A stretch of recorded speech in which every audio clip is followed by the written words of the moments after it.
Bueno, buenos días. Con satisfacción me toca presentar esta última ciclo de capacitaciones dentro de lo que es el programa de familias. Agradecido a quienes lo conducen.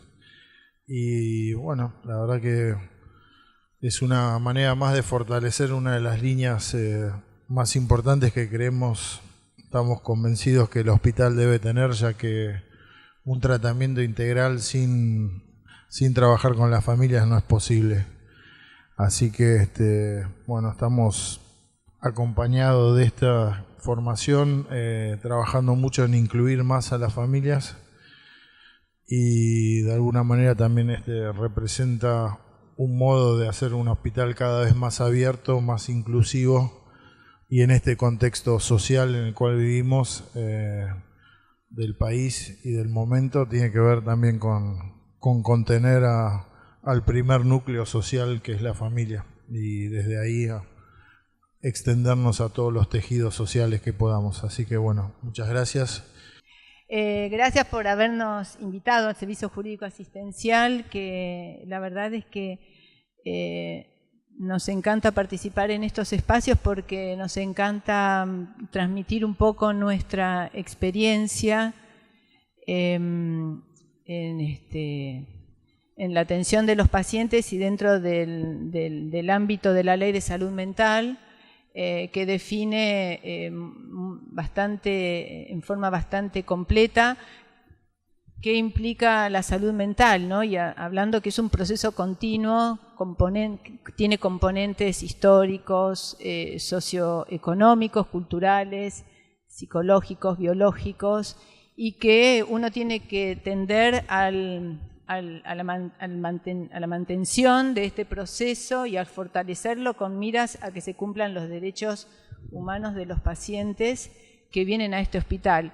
Y en esa definición, bueno, hay muchísimos aspectos que nosotros hemos ido viendo a lo largo de estos años de trabajo intenso con los pacientes, con sus familias, y donde sí coincidimos en que la participación del núcleo familiar es clave para el resultado del tratamiento que esté haciendo el paciente en el hospital.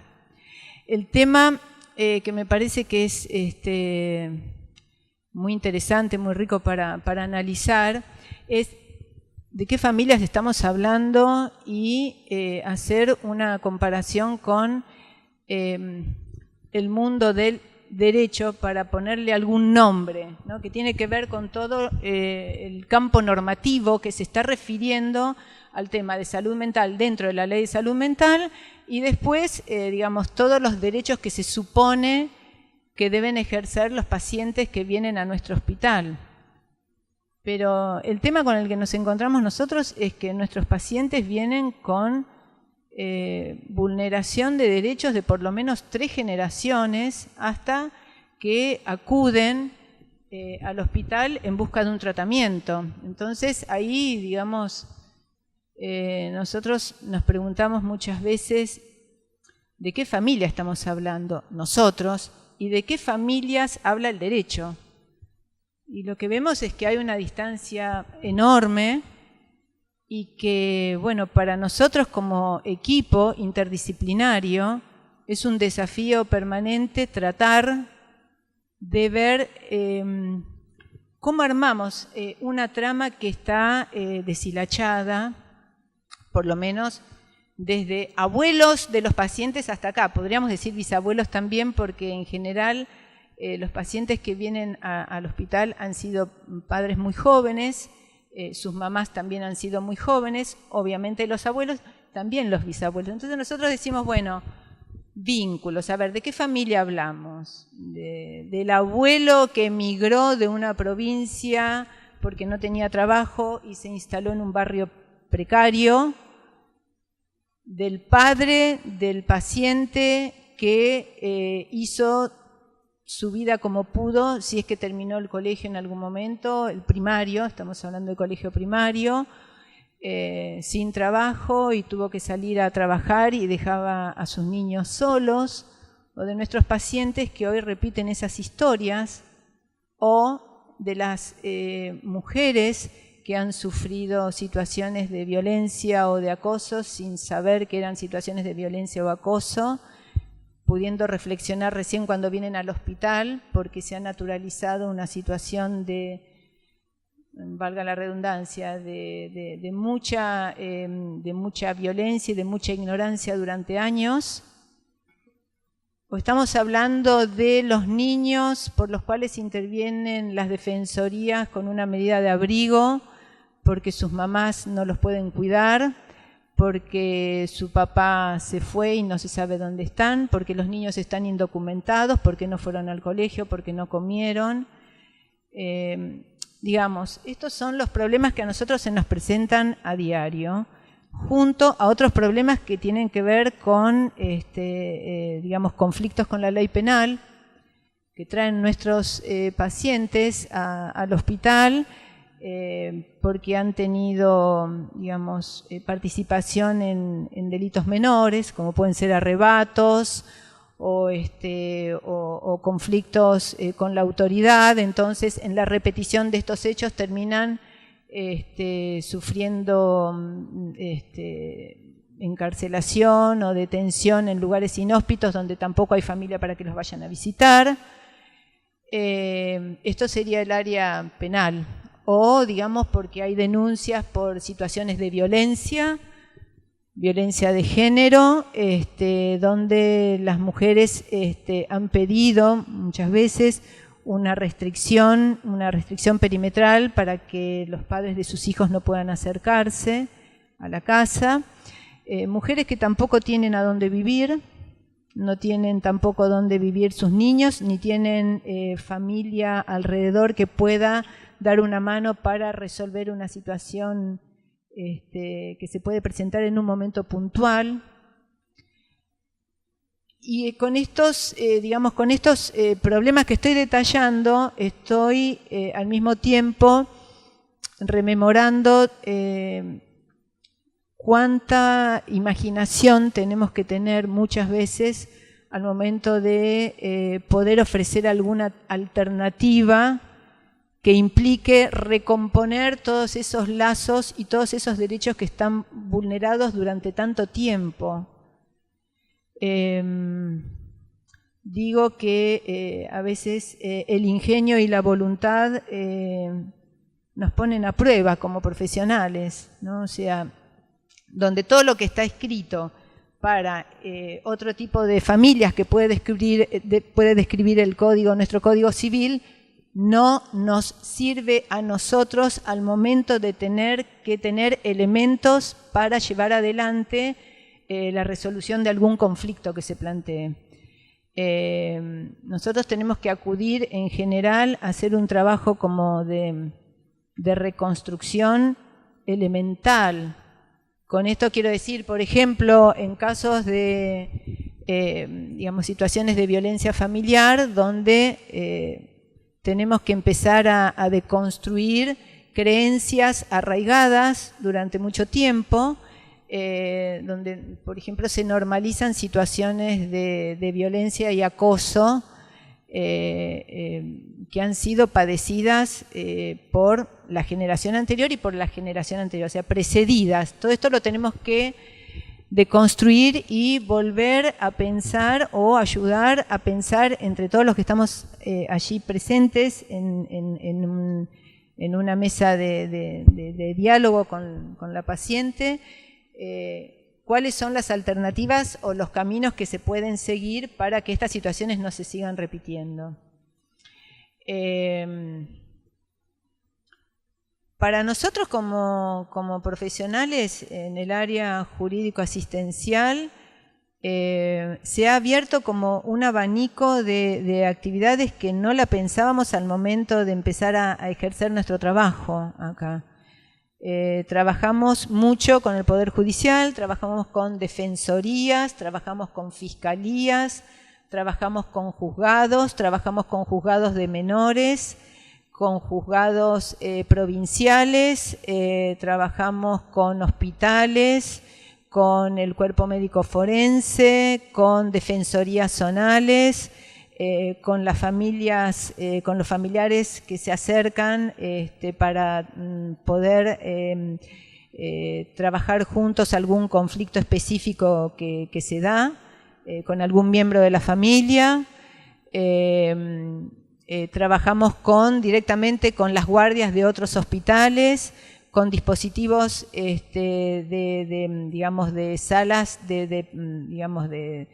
con CESAC de la Ciudad de Buenos Aires, y con todos vamos haciendo distintos tipos de intervenciones. O sea, nuestro trabajo consiste no solamente en contestar requerimientos que llegan, sino también que tiene que ver con cuestiones familiares, donde se está discutiendo, por ejemplo, una medida de abrigo, para definir si un niño va a quedar al cuidado de algún otro miembro de la familia, si va a seguir con la madre o si está en grado de adoptabilidad. Podemos estar hablando con juzgados penales para saber si la persona que está detenida va a recobrar su libertad en forma inmediata y va a poder hacerse cargo de distintas situaciones familiares que se fueron dando.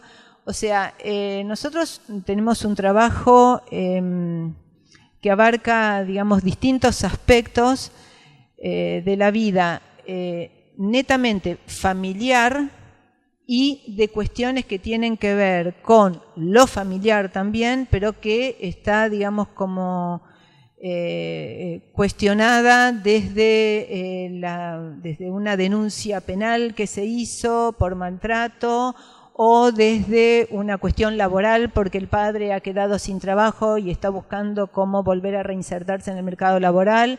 O sea, que todo lo que tenga que ver con vínculos familiares, nosotros tenemos que trabajar desde muchos lugares y con muy pocos elementos para poder armar. O sea, quiero decir con esto que cuando la ley de salud mental fue sancionada, se vivía otro momento, digamos, como de presencia del Estado, que hace que la ley de salud mental ahora, en el momento que nos toca atravesar, haya quedado como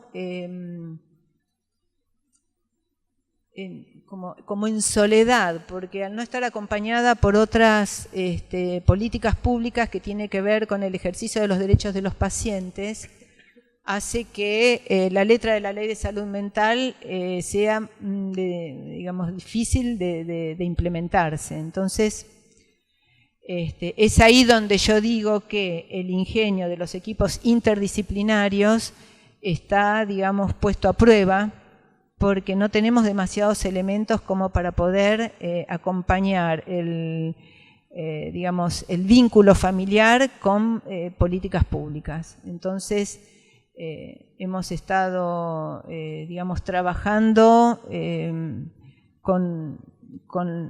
más que nada con la idea de que tenemos que llevar adelante algún tipo de resolución, pero no porque la tengamos, sino porque tenemos que ir buscando desde distintos lugares algunos elementos que nos permitan reconstruir un derecho vulnerado del paciente y de su familia. Así que, bueno, esto es lo que tenemos para aportar y, bueno.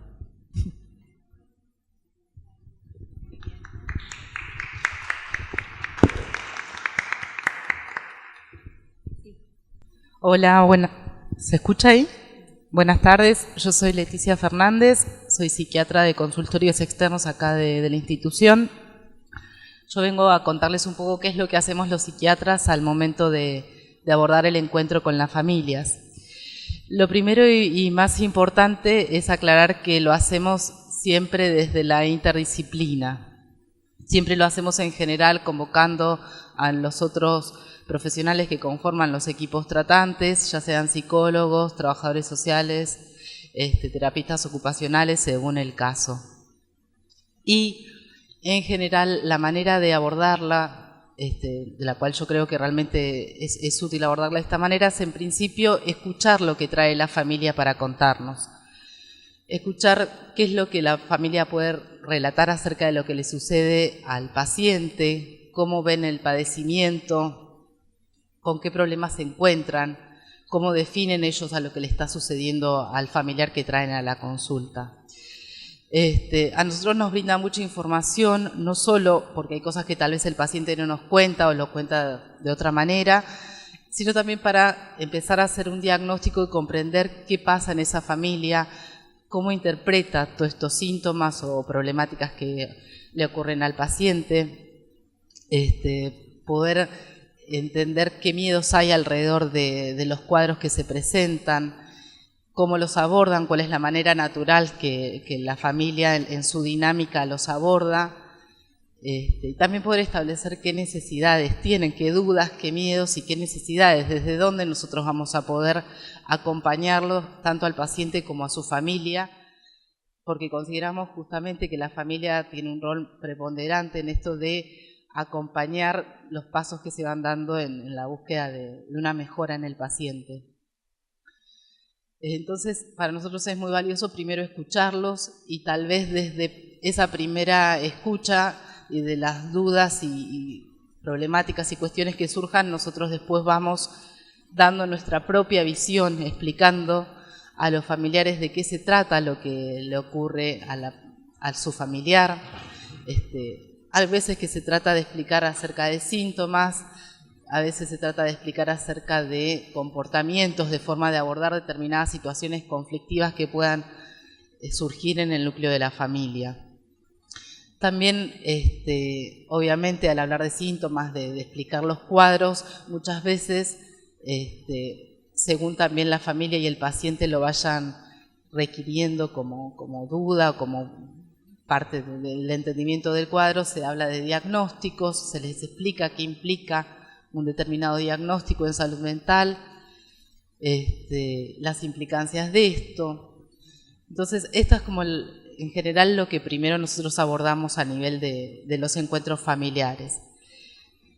Es importante para nosotros pesquisar esto, qué miedos, qué prejuicios puede haber alrededor de las situaciones que cada paciente sufre al lado de su familia. Y luego nosotros también, más allá de esto, de tener esta tarea de explicar, de contener, de escuchar a la familia, pensamos en estrategias y abordajes terapéuticos. Muchas veces las reuniones familiares sirven para eso también, para luego planificar entre todos cómo se diseña un tratamiento desde las distintas áreas. Y también en ese punto los vamos a incluir a los familiares, muchas veces para poder explicarles que a veces un paciente necesita medicación, que necesita tomarla de forma ordenada, de determinada manera. Se le explica tanto al paciente como a su familia por qué se le indica una medicación, qué efectos puede tener, qué cosas tal vez como efectos adversos pueden llegar a ocurrir y que es importante que ellos lo registren y estén atentos.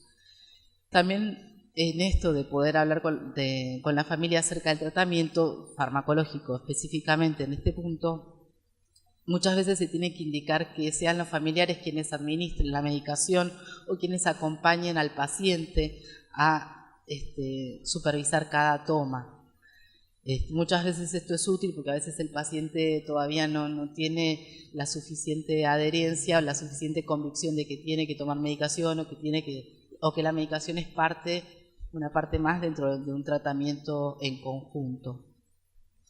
Entonces nosotros buscamos justamente que las familias sean a veces aliados, explicándoles el porqué y la necesidad de que sean nuestros aliados a la hora de que pueda cumplirse un tratamiento farmacológico, pero también extrafarmacológico, lo que tiene que ver con que el paciente se ordene, se organice en su cotidianeidad, que se respeten horarios de descanso, medidas higiénicas dietéticas, y también que pueda acudir según cada paciente, según el plan terapéutico instalado, si pueda acudir a talleres o a actividades grupales que también pensemos que puedan mejorar y ayudar en este camino del proceso terapéutico. Para nosotros es muy valioso trabajar al lado de las familias porque muchas veces se dificulta que el paciente por sí solo pueda, desde el simple hecho de acudir a los turnos, tomar la medicación o realmente implicarse en su tratamiento. Nosotros la verdad que tomamos a la familia justamente y trabajamos para que sean aliados nuestros. Es como una parte de la estrategia de tratamiento. Y también es muy importante a los familiares, y lo hacemos, poder explicarles y orientarlos sobre qué situaciones a ellos debieran alarmarlos o ponerlos sobre aviso, situaciones que pueda al paciente generarle algún tipo de exposición a un cierto riesgo, ya sea riesgo para sí o para otros.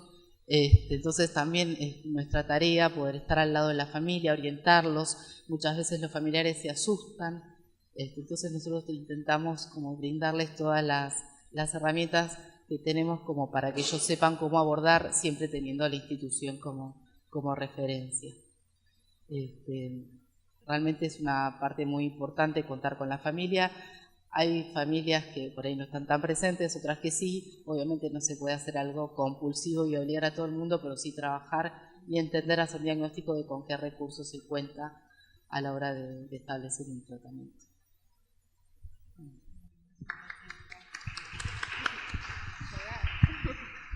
Bueno, muchas gracias por haber venido, Silvia y Leticia.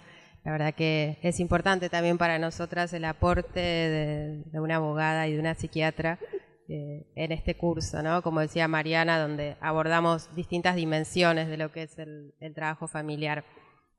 Así que bueno, estamos muy contentas con Adriana y Roxana de haber llegado a este momento, de haber podido coordinar y realizar este curso que, como decía Mariana antes, implica un montón de cuestiones que muchas veces son invisibles.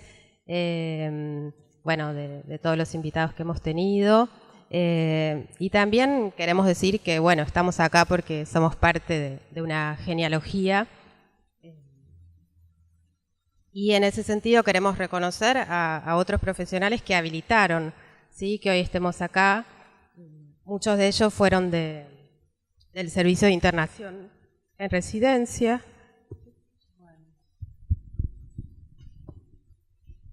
Estas cosas pasan en la familia, digamos, ¿no?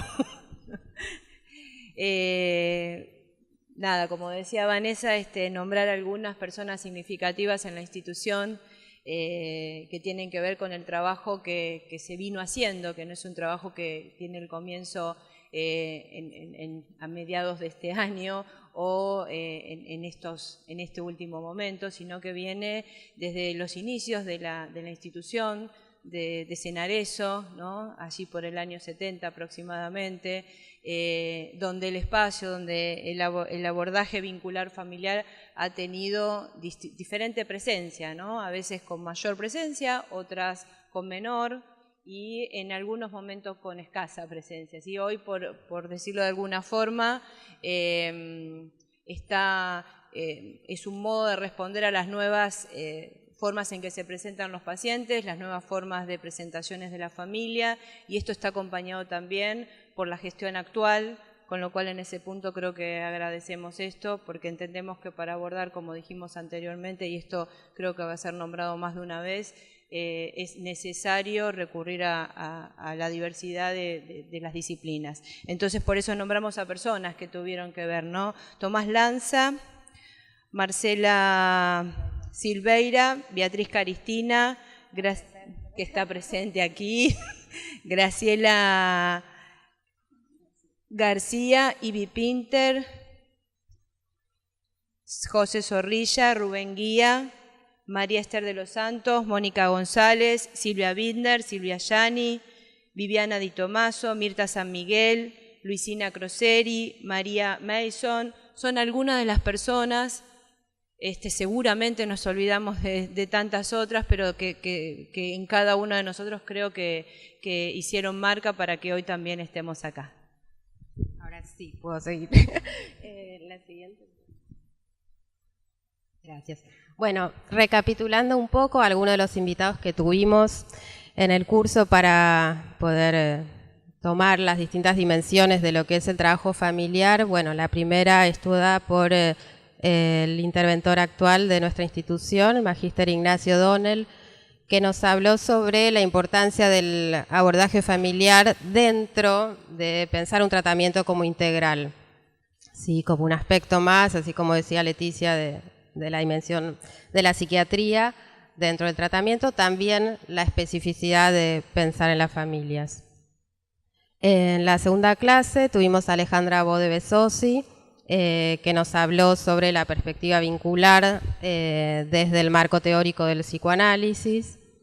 Luego tuvimos a la doctora Sonia Kleiman, que habló un poco acerca de la familia, los vínculos, la producción de subjetividad de la época, que nos parece también, como dijeron anteriormente Silvia, Leticia, que es muy importante adecuarse a las necesidades actuales de nuestros y nuestras pacientes y de sus familias, de lo que hay y de lo que no hay. Por otro lado, el doctor Alfredo Carballeda, que bueno, es trabajador social y abordó más la intervención en lo social desde los escenarios también actuales. Y recuerdo que una de las cosas que dijo, que nos quedamos pensando, es esto de, bueno, pensar la familia como un espacio privilegiado para la intervención, y también pensar que aquellos que por ahí todavía les cuesta incorporar una mirada intersubjetiva en salud, pensar que si uno niega a la familia está negando la socialización. Entonces, como dos cuestiones muy importantes a retomar para nuestras prácticas. Bueno, luego Silvia Yan y Viviana Di Tomaso, que vinieron a contar un poco la historia del trabajo familiar en la institución desde sus comienzos. Después tuvimos a Emma Berardo, abogada, que nos habló de la familia y de los vínculos en relación a algunos aspectos jurídicos, que hoy retomó Silvia. Bueno, y esta que es la séptima clase y la última.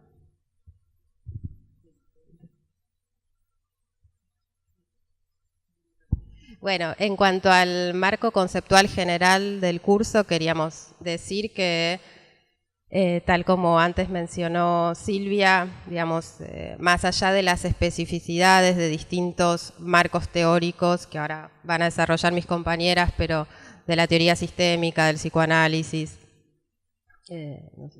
y del marco psicoeducativo, digamos que el marco general fue y sigue siendo la Ley Nacional de Salud Mental, que aunque, como planteaba Silvia, está un poco trunca, todavía no perdimos igual el espíritu de seguir sosteniéndola en nuestras representaciones y en nuestras prácticas cotidianas. Así que bueno, nos parece importante remarcar dos artículos de la ley. Uno es el artículo 7, que habla de los derechos de las personas en relación al sistema de salud y que hace hincapié de distintas maneras sobre el trabajo familiar, ¿no? Dice uno de los incisos: derecho a conocer y preservar la identidad, los grupos de pertenencia, la genealogía y la historia de las personas con padecimiento mental. Otro de los incisos habla de promover la integración familiar, laboral y comunitaria. Y por último, el derecho a ser acompañado antes, durante y luego del tratamiento por familiares, afectos o a quien la persona designe. Y esto nos parece muy importante porque, digamos, es un marco que la ley nos da, pero es una tarea que los equipos de salud tenemos que realizar en lo cotidiano, ¿sí? Que no hay una receta de cómo hacer exactamente para promover la integración familiar, sino que es también el compromiso, la ética de tener prácticas acordes a la ley de salud mental y de justamente tener en cuenta estas cuestiones. Y por otro lado, el artículo 9, que habla sobre los modelos de abordaje, y en una parte del artículo plantea que hay que orientarse en el modelo de atención al reforzamiento, restitución o promoción de los lazos sociales. Digo, esto también pensamos que va en la misma línea, ¿no? De reforzar y de tomar en cuenta el trabajo familiar.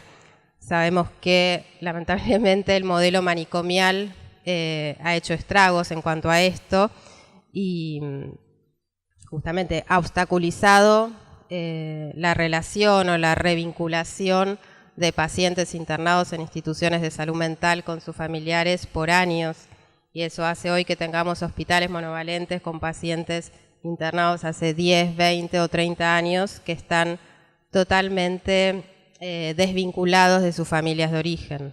Entonces, bueno, parece que esto es muy importante porque si cada profesional desde su servicio empieza a tomar en cuenta y a realizar esta micropolítica en su práctica, vamos a evitar que esto siga sucediendo.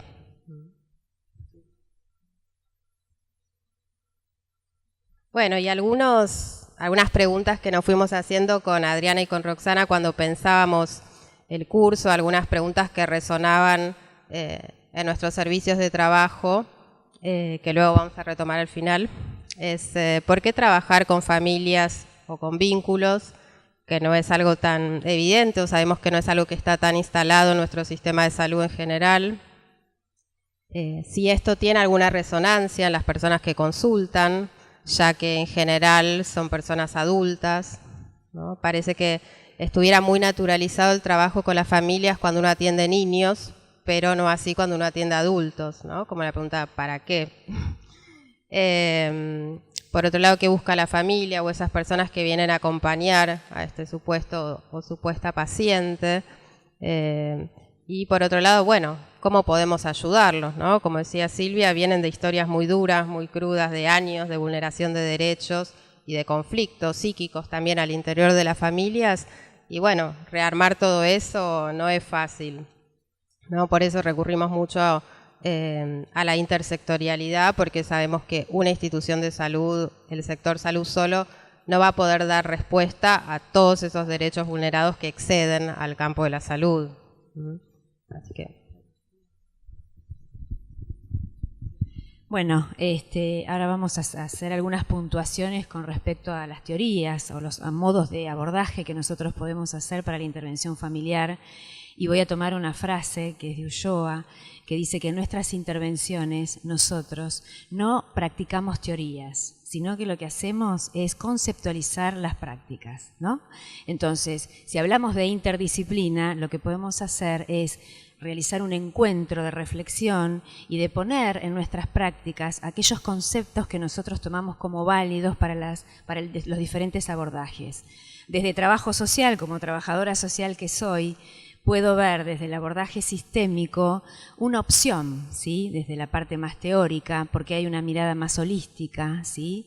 Y podemos ver un montón de pensadores que fueron precursores, que han dado diferentes aportes con respecto a diferentes teorías también que hacen el abordaje sistémico, que tienen que ver con aquello de una construcción desde el sistema, desde la teoría cibernética, porque había biólogos, había médicos, había trabajadores sociales, antropólogos de diferentes disciplinas que pudieron otorgar, ¿sí?, miradas diferentes, como por ejemplo desde la cibernética, el flujo de energías que modificaban cuerpos, materias, ¿sí?, y que esto también podía ser incorporado a una mirada desde el flujo de la comunicación dentro de la familia. Había en 1800 un científico alemán que hablaba sobre la resonancia acústica, la reverberancia del sonido, aquello que tenía que ver con un mensaje que era emitido y que en algún punto se empezaba a empapar de aquellos otros que recepcionaba ese mensaje. Por eso Waslavi habla de la teoría de la comunicación y me detengo en uno de los axiomas tan importantes como el primero, que dice que es imposible no comunicar. Ahí nos ubica a nosotros, como trabajadores de la salud, en poder detectar aquello que nos quiere decir cuando la palabra no está presente, ¿no? En los gestos, en las posiciones, en las miradas, en la escucha que tiene uno con el otro, en las posturas. Después tenemos, por ejemplo, aquello que tiene que ver con las tácticas del cambio, con aquello que tiene que ver con el doble vínculo, ¿sí?, en donde hay mensajes contradictorios. Sin ir más lejos, en una entrevista hace muy pocos días, un paciente que también está ligado con aquello que está planteando Silvia, ¿no?, en esto de el abordaje también integral desde la parte jurídica, en donde un muchacho comentaba de que él se sentía, no lo decía así, pero bueno, uno podía visualizar esto en un lugar de encierro, porque se encontraba con una pareja que le decía, me da mucho miedo que vos sigas cometiendo ilícitos o que vayas a afanar, en realidad le decía así, Me da mucho miedo que, no sé, que tengas un enfrentamiento, que no estés más con nosotros, los chicos te necesitan, pero al mismo tiempo le decía de que los chicos no tenían para comer, que no sabían qué hacer, que les daba mucha vergüenza ir a un comedor comunitario para pedir comida. Desde la comunicación se sentía encerrado, ¿no? Había un doble discurso. No vayas, ¿no?, a cometer un ilícito, pero necesitamos. Entonces, ese doble mensaje hacía que existieran mensajes contradictorios y hubiera una encerrona en esa comunicación. Otra de las cuestiones también que podemos trabajar es la teoría de la complejidad. Hoy en día, tanto como dijo Leticia, como dijo Silvia, y en todas las conferencias que se fueron dando en este ciclo, nos encontramos con problemáticas muy complejas, que el abordaje no lo complica, sino que al contrario nos invita entre cada disciplina a pensar artesanalmente cómo construir una respuesta frente a eso. El abordaje sistémico lo que hace es de pensar a la familia como un subsistema abierto, con pautas y características que son propias. Entonces se presentan en el hospital, en un tratamiento, con aquellos funcionamientos o mecanismos que tienen de comunicación, del interactuar en el interior de la familia, con formas que nosotros no entendemos. Por eso es tan importante que en las entrevistas que tenemos con el paciente también podemos incluir la mirada de la familia. Esto, ¿por qué es importante? Porque nos permite decodificar y poder entender esto que le pasa a la familia afuera y poder de esta forma para poder contribuir a algún tipo de respuesta para cuando el paciente se externe, poder tener un entorno un poco más mejorado, ¿sí? Este funcionamiento y poder alojar los mecanismos de la familia dentro de un tratamiento también forma parte de un alivio familiar para poder acompañar en los diferentes tratamientos, ¿sí?, y lo que dure, porque no necesariamente un tratamiento se da en un dispositivo de internación, sino que hay diferentes alternativas y dispositivos que alojan el tratamiento de un paciente. La circularidad del paciente nos permite a nosotros, desde cada dispositivo, también incluir a la familia en este proceso. Dentro del... La otra me parece, porque yo seguí. Dentro de el abordaje también sistémico, hay un montón de puntuaciones que tienen que ver con una mirada de la totalidad, que no necesariamente tiene que ver con las diferentes partes que conforman esa totalidad o la mayoría de aquello que nos proporciona la familia, sino también las características propias que van adquiriendo. Una sumatividad, creo que es la próxima, que también habla no de la unión de esas partes, sino también tienen que ver con el aporte que da cada una de esas partes y poder entenderlos nosotros como equipos interdisciplinarios. Uno de los puntos también a trabajar son los modelos, creo que era el anterior, esa me equivoqué. Bien. Los modelos de intervención, en donde desde lo sistémico nosotros podemos trabajar aquello que tiene que ver con los límites, aquellos que tienen que ver con algunos autores que hablan de fronteras, de cercos, aquello que tenga que ver con los secretos familiares, que son a veces nos ponen en tensión muchas veces en los abordajes porque no sabemos cómo intervenir, son cosas que no están dichas y en algunos momentos se plasman, ¿no?, se verbalizan, y ahí nosotros tenemos que ver cómo interactúa ese secreto en la dinámica familiar.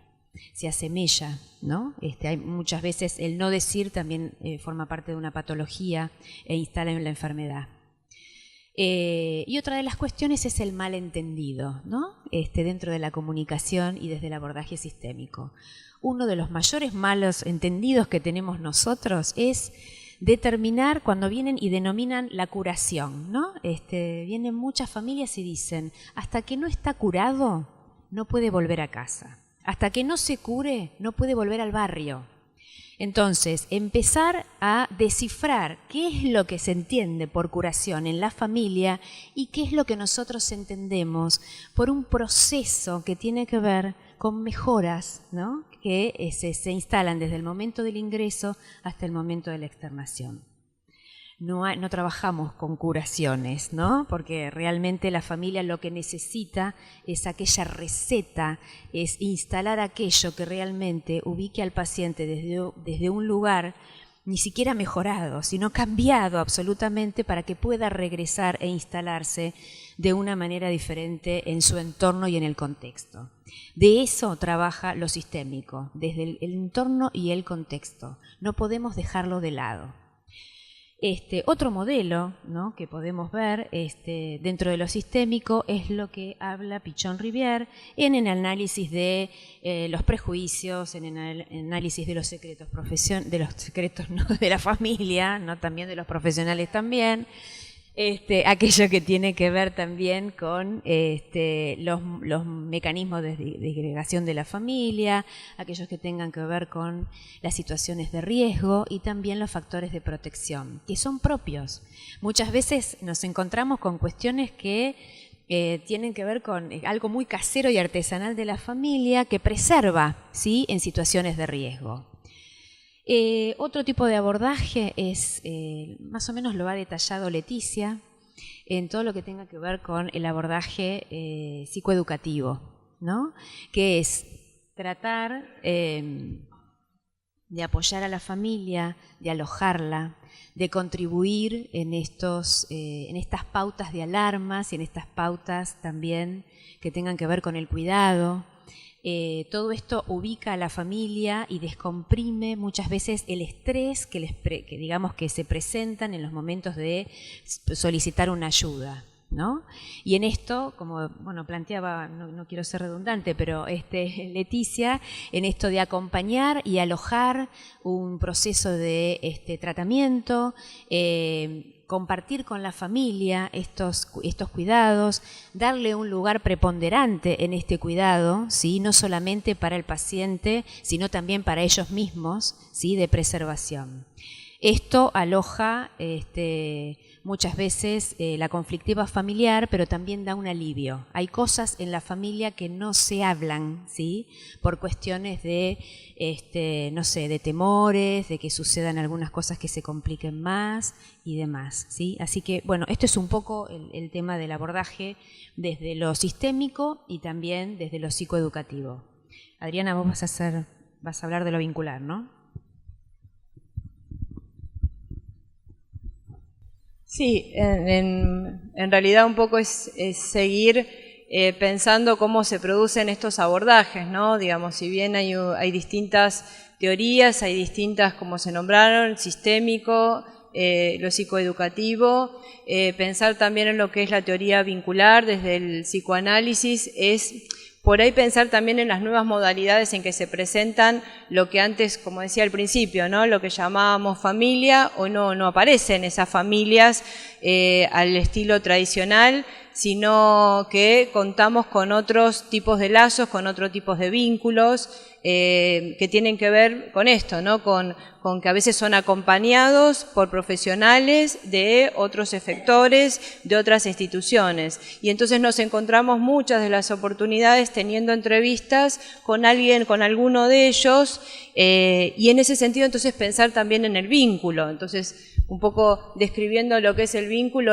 pensamos en el vínculo como lo que sucede entre los sujetos que lo componen, ¿no? Ese es el espacio de producción vincular.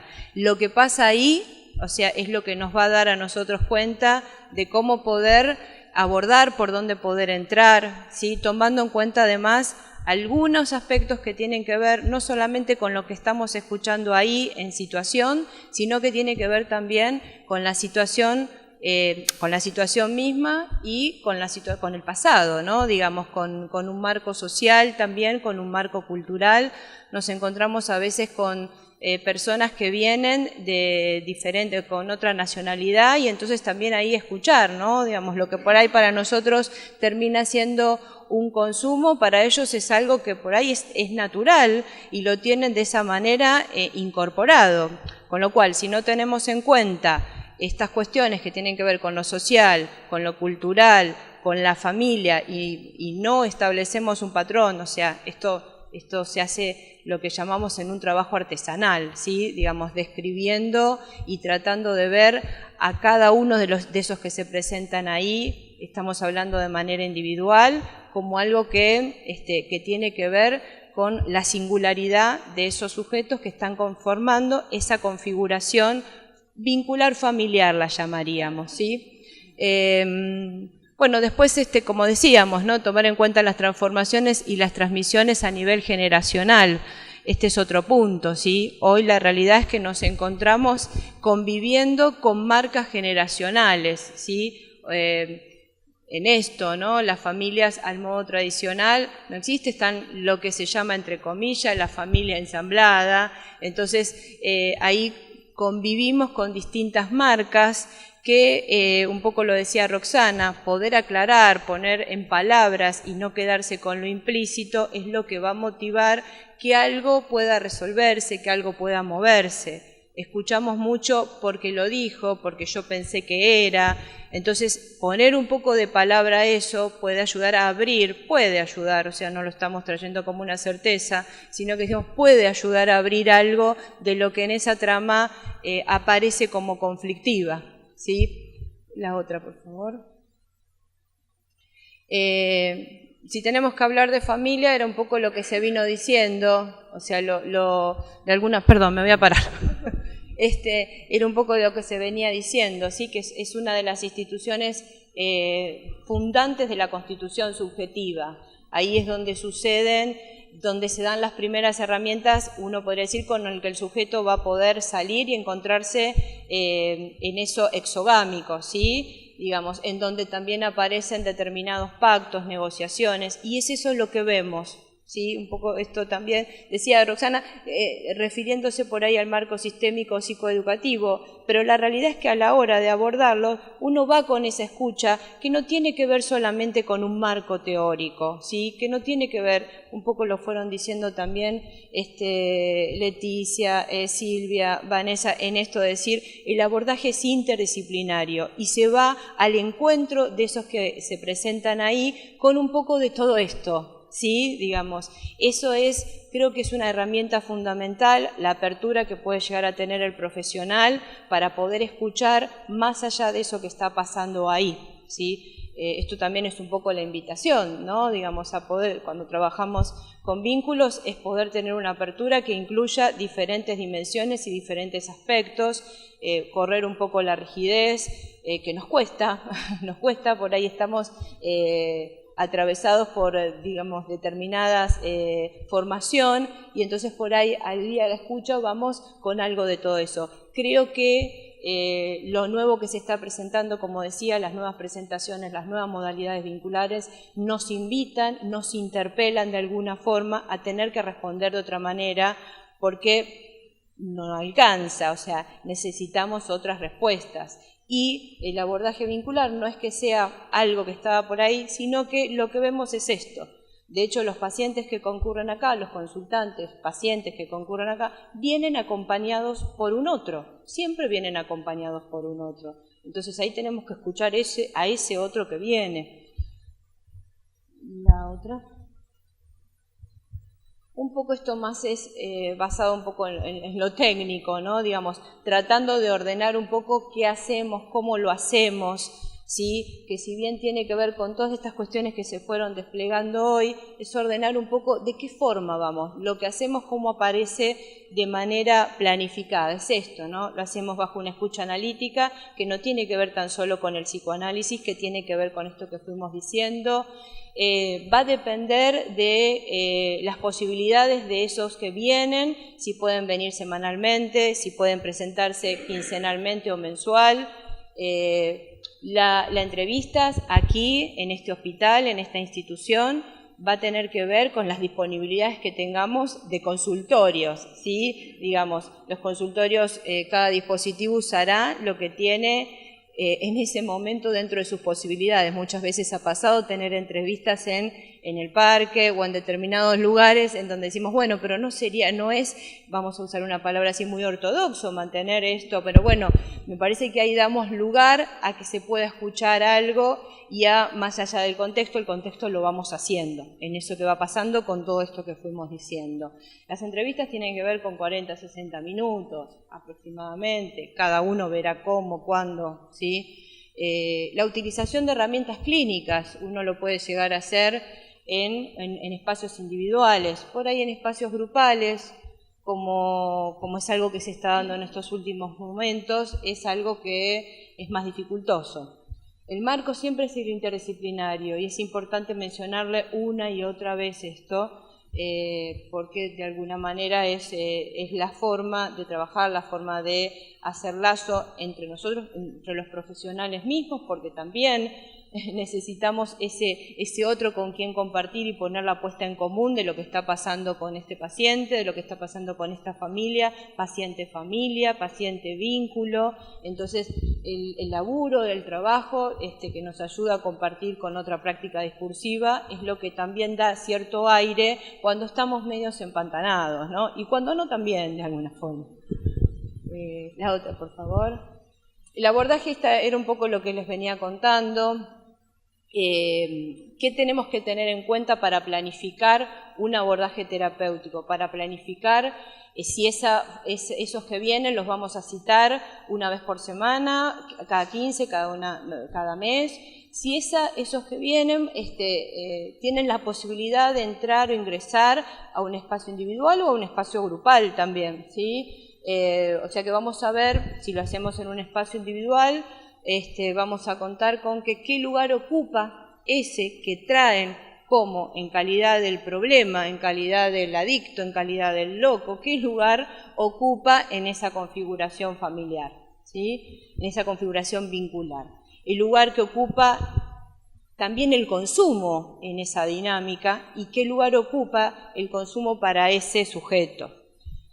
La cultura a la cual pertenece, como ya dije, la época actual pasada, entorno, y la existencia de marcas generacionales. Esto uno lo repite, pero la realidad es que no sé si lo tenemos muy en cuenta a la hora de abordar. Entonces, por ahí también implica todo un repensar las prácticas en torno a esto nuevo que nos está llegando, que llega aquí, al hospital, o sea, ¿sí?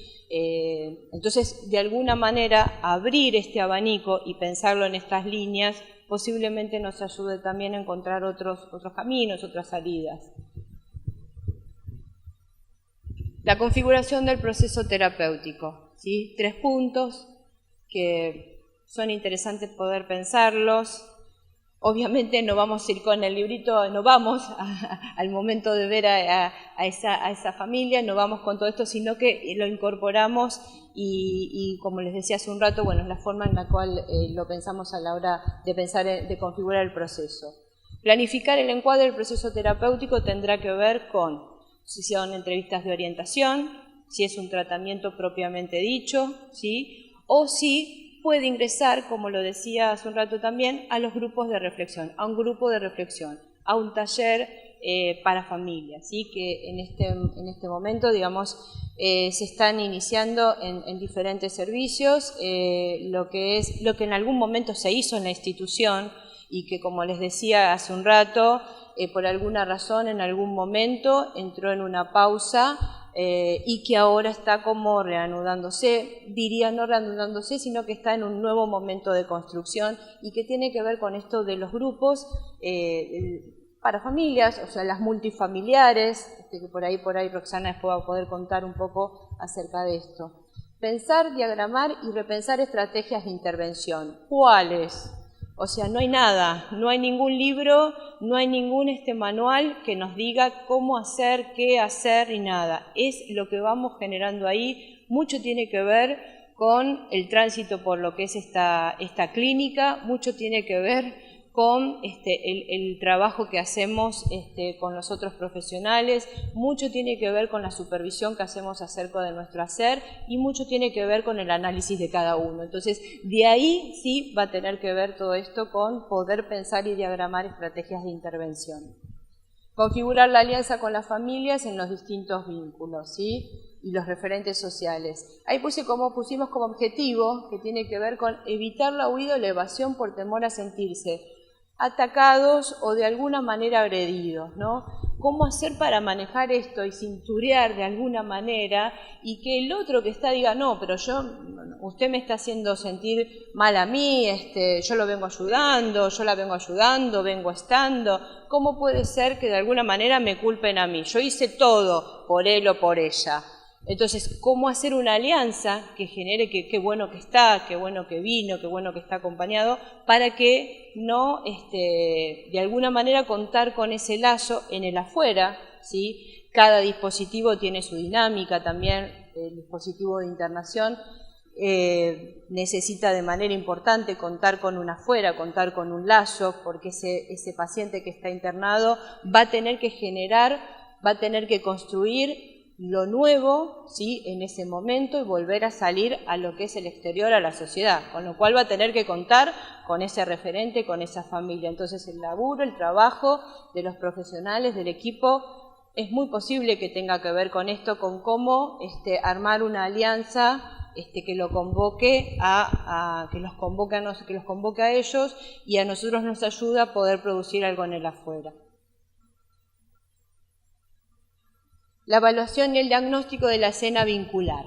Pensar el caso por caso, como les decía hace un rato, que tiene que ver con un trabajo artesanal, vislumbrar la modalidad vincular y el lugar que el paciente ocupa en esa configuración.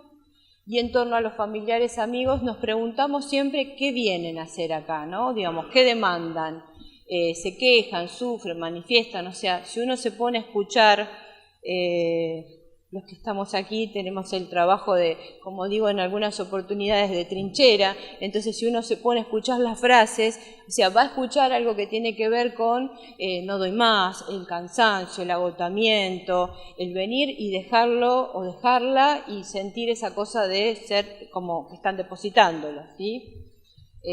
Así que en esto, bueno, se podrá escuchar algo de esto para apuntar a que eso se vaya corriendo y que aparezca algo, que emerja algo de la conflictiva.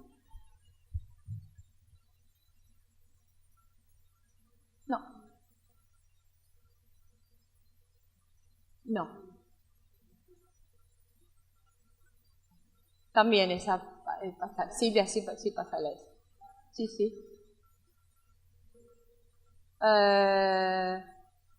Dos, tres cositas acerca de eso, que es la demanda, la transferencia y el diagnóstico, y que creo que puede quedar como alguna pregunta que tiene que ver con si hay demanda cuando viene la familia, si demandan algo, ¿sí? Y que la transferencia en realidad la tienen en muchos de los casos no con un profesional, sino en principio con la institución que tiene el nombre de salud mental y adicciones, ¿sí? Y el diagnóstico es algo que se va construyendo ahí, en transferencia, ¿sí? Como se pueda. Sí. Sí, por favor.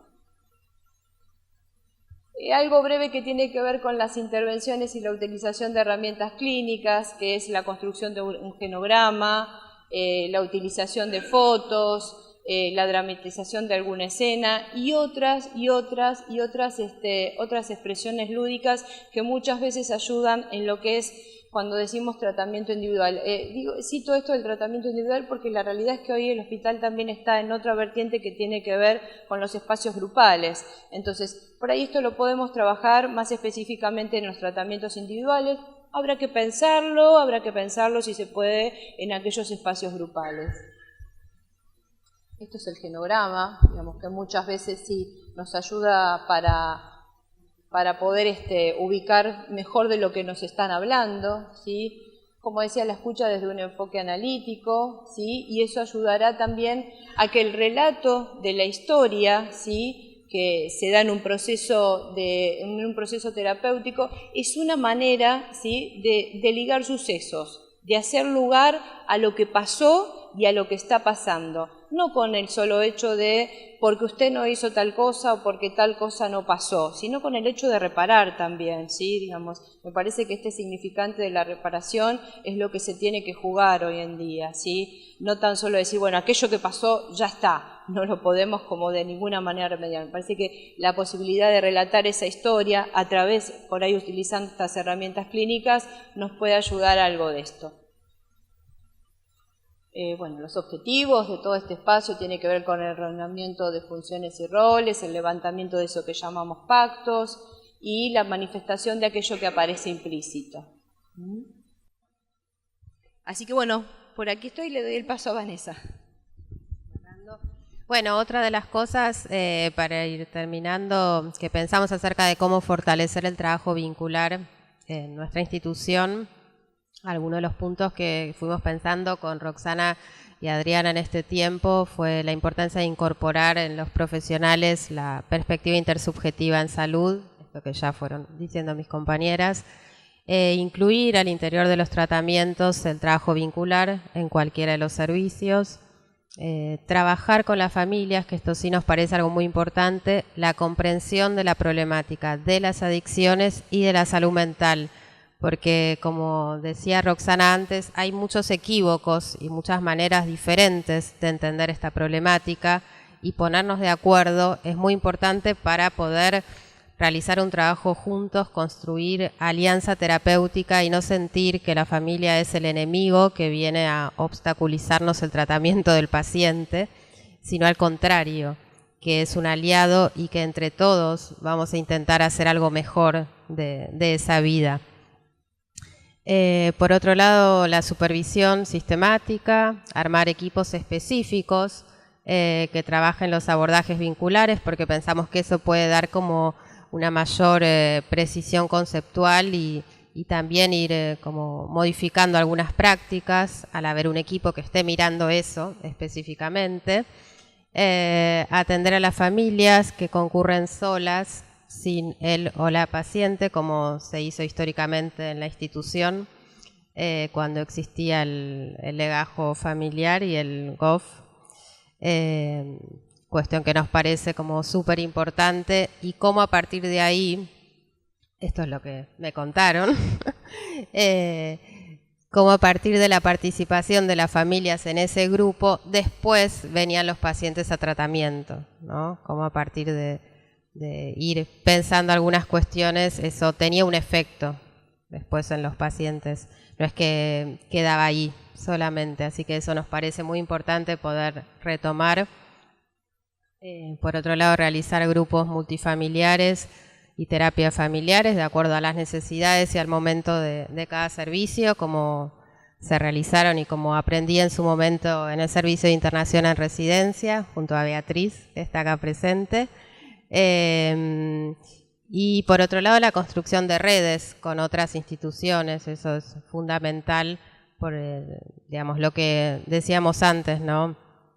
También la vulneración de derechos hace que como equipos de salud tengamos que realizar muchas más acciones que tal vez 10 o 20 años atrás, ¿no? Entonces también necesitamos como mucho más trabajo interinstitucional. Bueno, pues la bibliografía sí, la siguiente.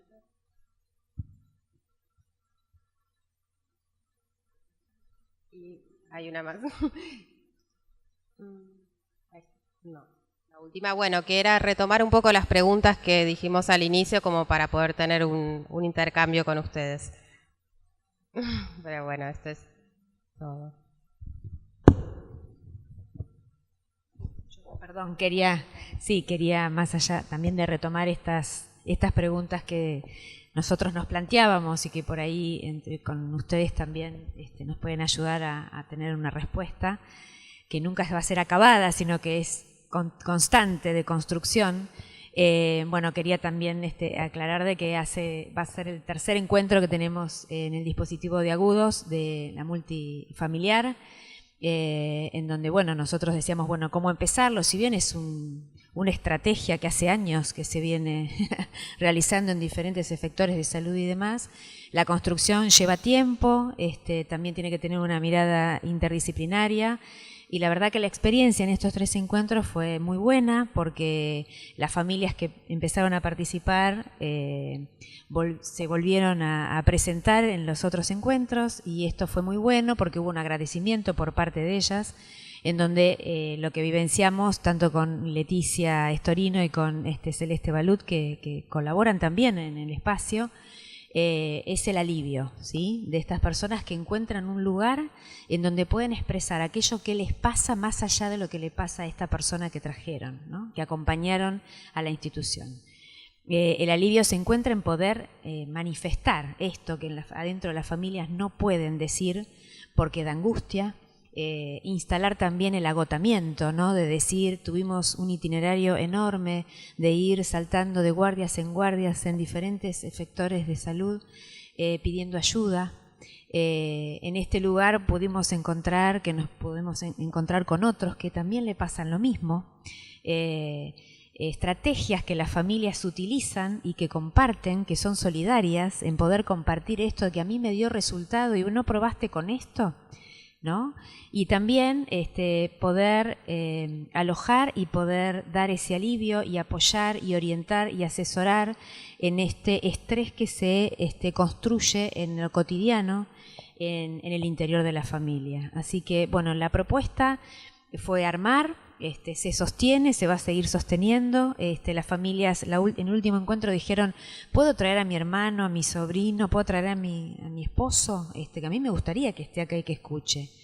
Entonces eso es la construcción, ¿no? Y esto también es poner el cuerpo de los profesionales, y desde la interdisciplina sabemos que es la única forma de abordaje para poder comprender, ¿no?, para poder instalar, para saber qué otros temas podemos abordar en estos encuentros de las familias para aliviar, porque la verdad que el alivio también les da la posibilidad de seguir construyendo un entorno un poco mejorado para alojar a esta persona que hoy está realizando un tratamiento y que necesita de esa familia para seguir teniendo una vida más saludable.